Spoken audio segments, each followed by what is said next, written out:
டிஎன்பிஎஸ்சியை நான் கிளியர் பண்ணணும் அப்படின்னு நினைக்கிறீங்களா? அப்போ ஒரே ஒரு வழி தாங்க இருக்குது. என்ன செய்யணும் அப்படின்னா, ரிவிஷன் ரிவிஷன் ரிவிஷன். நம்ம தாரக மந்திரம் வந்து ரிவிஷன் ரிவிஷன் ரிவிஷன் அது மட்டும்தான் இருக்கணும்.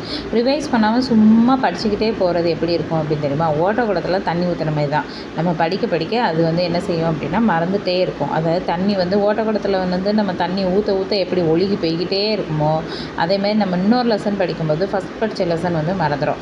ஸோ நம்ம என்ன செய்யணும் அப்படின்னா, ஒரு லெசன் படித்த உடனே அது வந்து ஒரு அடுத்த நாளே அதை வந்து என்ன செய்யணும் அப்படின்னா டக்குன்னு வந்து ரிவைஸ் பண்ணணும். இம்மிடியேட் ரிவிஷன் அது வந்து ரொம்ப இம்பார்ட்டண்ட். அதுக்கப்புறம் ஒரு 3 டேஸ்க்கு அப்புறம் வந்து அந்த ரிவிஷன் வந்து என்ன செய்யணும் அப்படின்னா மறுபடியும் 1 டைம் பார்க்கணும். அப்புறம் 7 டேஸ்க்கு அப்புறம் வந்து 1 டைம் பார்க்கணும்.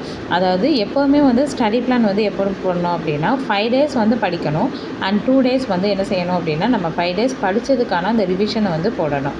ஓகேயா? ஸோ இப்படி படிப்போம். ஸோ நம்ம இந்த வட்டம் கண்டிப்பாக வந்து என்ன செய்வோம் அப்படின்னா 2026 வந்து நமக்கான இயராக இருக்கும் அப்படின்னு சொல்லிட்டு நம்புகிறோம். தேங்க்யூ.